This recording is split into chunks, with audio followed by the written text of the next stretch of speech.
ఓం మహాగణాధిపతయే నమః. ఓం గురుభ్యో నమః. ఓం శ్రీమాత్రే నమః. అరుణాం కరుణాతరంగితాక్షీం ధృతపాశాంకుశపుష్పబాణచాపాం అనిమాదిభిరావృతాం మయూకైః అహమిత్యేవ విభావయే భవానీం. శ్రీమాత్రే నమః. ప్రేక్షకులకి ఆ లలితాంబిక అమ్మవారి యొక్క అనుగ్రహం పరిపూర్ణంగా కలగాలని మనస్ఫూర్తిగా కోరుకుంటూ మనం ఈరోజు ప్రతి రాశి వారికి లేదా లగ్నమైనా సరే ఆ యొక్క మంచి లక్షణాలు, వృశ్చికం వారిది సహజంగానే వృశ్చిక లగ్నం అంటేనే, వృశ్చిక రాశి అంటేనే న్యాచురల్ సీక్రెట్ సైన్ అది. కాబట్టి వీళ్ళు ఏంటంటే చాలా రీసెర్చ్ ఎక్కువ చేస్తారండి ప్రతి విషయం మీద. సీక్రెట్స్ అంటే ఎంతసేపు మన వాళ్ళ లైఫ్లో ఉండేటువంటి సెకండ్ ఫేజ్ అని అలాగా వాళ్ళ రీసెర్చ్ ఓరియంటెడ్ ఇది కూడా మన సీక్రెట్గా తీసుకోవాలి. అయితే ఈ రాశి వారికి, ముఖ్యంగా వృశ్చికం వారికి వాళ్ళ బలం ఏమిటంటే ప్రతిదీ కాంపిటేటివ్గా తీసుకొని వాళ్ళు ఎదగడానికి వాళ్ళకి ఎవరూ చెప్పాల్సిన అవసరం లేదు. వాళ్ళకి వాళ్ళే ఒక కాంపిటేటర్గా ఫీల్ అవుతూ వాళ్ళు ఎదుగుతారు లైఫ్లో. అయితే ఇది ఇక్కడ మీకు లగ్నాధిపతి షష్టమాధిపతి ఒక్కడయ్యారు కాబట్టి పోటీ తత్వంలో పోటీ పడుతూ వీళ్ళకి ఏమైపోతుందంటే సొంత వాళ్ళని కూడా ఒక్కోసారి దూరం చేసుకుంటారు ఓవర్ పోటీ వల్ల. అంటే చిన్నప్పటి నుంచి ఉంటుందండి అది వృశ్చికం వారికి. ఎందుకంటే మీరు గమనిస్తే కనుక వృశ్చిక లగ్నం వారికి పర్టికులర్గా చిన్నప్పుడు ఇద్దరు అన్నదమ్ములు ఉంటే తమ్ముడికి ఏదో ఇచ్చాను లేదా అన్నకి ఏదో ఇచ్చాను, మరి నాకేది, నాకు ఇవ్వ, నేను కొడుకుని కాదా, నేను కూతుర్ని కాదా అనేటువంటి లక్షణాలు అధికంగా ఉంటాయి వీరికి. అలాగే మరొకటి ఏంటంటే ఇక్కడ గమనించినట్లయితే ఇక్కడ వీళ్ళకి 4th హౌస్ అండ్ లగ్నం రెండు సీక్రెట్ సైన్స్ అవుతున్నందుకు మనసులో తొందరగా వాళ్ళకు ఉన్నటువంటి దాన్ని రివీల్ చెయ్యరు. Because 1 and 4th lordships secret science అయ్యాయి. వాళ్ళని అసలు ఎంత అడిగినా సరే ఏమి లేదని అంటూ ఉంటారు. కానీ బలంగా లోపల మాత్రం ఆ యొక్క విషయాన్ని చాలా ఇదిగా తీసుకుంటుంటారు. వాళ్ళకి మనసులో ఎంత ఎంజాయ్ చేయాలన్నా బయటికి మాత్రం నాకు ఎంజాయ్ చేయాలని లేదు, నాకు నార్మల్గానే ఉండాలనేటువంటివి కూడా చెప్తారు ఎక్కువగా. ఎందుకంటే లగ్న చతుర్థ స్థానాల్లో అధిక గ్రహాలు కనుక ఉన్నట్లయితే. అలాగే వాళ్ళ తల్లిగారి గురించి ఎక్కడా కూడా రివీల్ చేయరు. వాళ్ళ మనసులో ఉండే మాటను తొందరగా ఎక్కడ రివీల్ చేయరు. వాళ్ళకి బాగా నమ్మకస్తులు వీళ్ళతో ఈ విషయం చెప్పుకుంటే పర్వాలేదు అనుకున్నప్పుడు మాత్రమే రివీల్ చేస్తారు.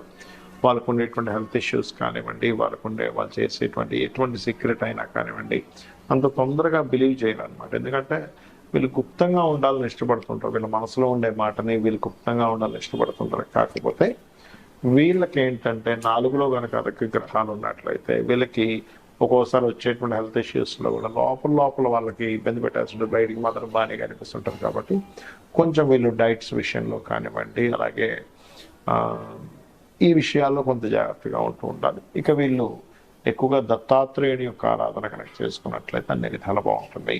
ప్రతి ఒక్కరికి కూడా ఒక చీకటి కోణం ఉంటుంది.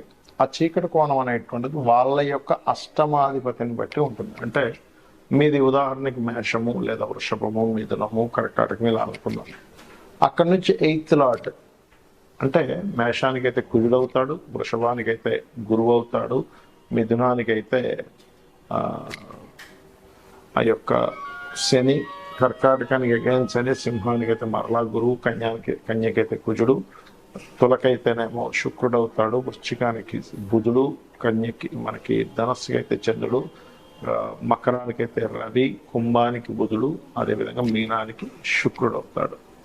కాబట్టి ఈ యొక్క రాస్యాధిపతులు కనుక సీక్రెట్ సైన్స్ అంటారు. అంటే secret science is different, secret lord is different.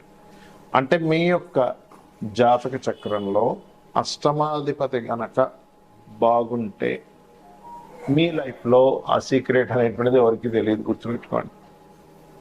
అష్టమాధిపతి కనుక పాడైతే ఇక్కడ చాలా రకాలు ఉంటాయండి. ఎలా అంటే నేను చూసినటువంటి నా యొక్క అనుభవంలో అష్టమాధిపతి బాగా పాడైపోతే వీళ్ళ యొక్క సీక్రెట్ని వీళ్ళు బయటపడ్డా కూడా అయితే ఏమైంది, నేను ఇది చేస్తున్నా, అయితే ఏమైందని బుకాయిస్తారు కూడా కొంతమంది. ఇది 8th లార్డ్ పాడైనా 8th హౌస్లో పాపగ్రహాలు ఉన్నా అంటే ధైర్యం ఉంటుంది. కొంతమంది చూడండి సిగరెట్ తాగుతుంటారు, కొంతమంది సీక్రెట్గా, ఇంకొంతమంది సీక్రెట్గా డ్రింకింగ్ హ్యాబిట్ ఉంటుంది, ఇంకొంతమంది సీక్రెట్ అఫైర్స్ పెట్టుకుంటారు. ఇంకొంతమంది సీక్రెట్ ఏదో సంథింగ్ చేస్తుంటారు, కానీ ఎప్పుడైతే పాపగ్రహాలు ఉన్నాయో వాళ్ళు ఆ సీక్రెట్ని ఓపెన్ అయిపోయిందంటే ఇంకా వాళ్ళని పట్టుకోలేము. అందుకని మీ పిల్లలకి ఎవరికైనా ఇటువంటి అలవాట్లు ఏదైనా ఉంటే కనుక అష్టమంలో అధిక గ్రహాలు పాపగ్రహాలు ఉంటే వాళ్ళ సీక్రెట్ని వాళ్ళ ముందు ఓపెన్ చేయకండి, తెలియనట్టుగానే ఉండండి. అప్పుడే వాళ్ళు కొంచెం ఉండగలుగుతారు ప్రశాంతంగా. అంటే ఓపెన్ చేసేసారా ఇంకా భయం లేకుండా మీ ఇంట్లోనే కూర్చొని మందు కొట్టడం, మీ ముందే సిగరెట్ తాగడం, మీ ముందే. ఇప్పుడు చాలామంది చూడండి వైఫ్ అండ్ హస్బెండ్ విషయంలో కూడా ఎఫ్ఐఆర్స్ ఉంటుంటాయి కొంతమందికి. ఇప్పుడు అప్పుడు ఏం జరుగుతాయంటే చాలా కేసెస్లో వాళ్ళకి కొన్ని అంటే కొన్ని విషయాలు తెలియడం వల్ల వాళ్ళకి అడిగేస్తారు డైరెక్ట్గా, అవును అయితే ఏంటి ఇప్పుడు నువ్వు ఇలా చేస్తున్నావు, నీ ప్రవర్తన ఇలా ఉంది, నేను ఇలా చేస్తున్నా అంటారు. కాబట్టి అష్టమంలో కనుక పాపగ్రహాలు ఉంటే వాళ్ళని అనవసరంగా మీరు అది మానిపించేయచ్చు, ఇది అడిగేస్తే వాళ్ళు ఆపేస్తారు అనుకుంటే అది తప్పే. వాళ్ళు ఇంకొంచెం ఎక్కువ చేస్తారు, గుర్తుపెట్టుకోండి. ఇది చాలా చాలా చాలా ముఖ్యం. అలాగే వ్యసనాలకు సంబంధించిన విషయంలో 12వ స్థానాన్ని పరిశీలన చేయాలంటే 12వ స్థానంలో ఏ గ్రహాలు ఉన్నాయి, 12వ అధిపతి ఎలా ఉన్నాడు. ఎంత బలంగా 12వ అధిపతి పాడైతే అంత వాళ్ళు వ్యసనానికి గురైపోతారు. ఇది డ్యామ్ షూర్గా జరుగుతుంది.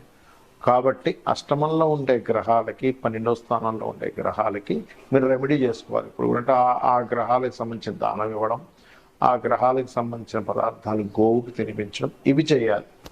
అయితే ఇక్కడ మీరు అర్థం చేసుకోవాల్సింది ఏంటంటే కొంతమందికి అంతర్ముఖం వేరుగా ఉంటుంది. అంటే బయటకు కనబడేటువంటి వేరు, అంతర్ముఖంగా ఉండేటువంటి వారు వేరు. అయితే ఈ అంతర్ముఖంగా ఉండేవన్నీ కూడా ఎక్కువగా కనుక మీకు జన్మజాతకంలో రవి నుంచి 9 గ్రహాలు వృశ్చికంలో కానీ లేకపోతే కుంభంలో కానీ ఉన్నప్పుడు మాత్రమే వాళ్ళకి ఎక్కువ సీక్రెట్స్ ఉంటాయి. కానీ అందరికీ ఏవో సీక్రెట్స్ ఉంటాయి అనేటువంటి భ్రమలో మాత్రం బ్రతకకూడదు, గుర్తుపెట్టుకోండి.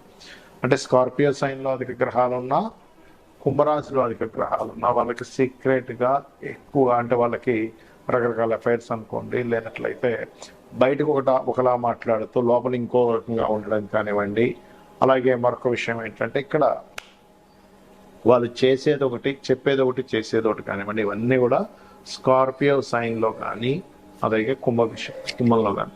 అయితే ఇక్కడ ఎంతసేపు వాళ్ళకి సీక్రెట్గా ఉంచుకుంటారనేటువంటిది ఒక ఎత్తు అయితే, కొన్ని సీక్రెట్గా ఉండేటువంటి అంశాలు ఏవైతే ఉంటాయో ఆ యొక్క అంశాలు వాళ్ళకి అర్థమవుతాయి కూడా సీక్రెట్ సైన్లో ఉన్నప్పుడు. అంటే ఏమిటి, కొంతమంది చూడండి పలానా దగ్గర నీళ్లు పడతాయండి అంతర్గతంగా ఉండే వాళ్ళకి చెప్పగానే అక్కడే వాటర్ పడతాయి. ఇంకొంతమంది పలానా దగ్గర ఏదో నిధులు ఉన్నాయని చెప్తూ ఉంటారు.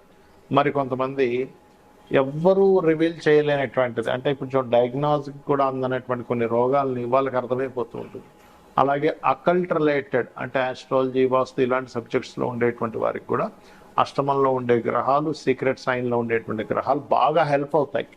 అంటే ఇక్కడ మనం అర్థం చేసుకోవాల్సింది ఏంటంటే ఎంతసేపు సీక్రెట్ సైన్ అంటే వాళ్ళలో ఎప్పుడూ ఏదో ఒక సీక్రెట్ కోణం ఉంటుందనేటువంటిది మాత్రమే కాకుండా వాళ్ళు ఏదైనా రీసెర్చ్ ఓరియంటెడ్గా వెళ్తే కూడా వాళ్ళకి అద్భుతంగా ఉంటుంది అనేటువంటి విషయాలు మనం అర్థం చేసుకోవాలి.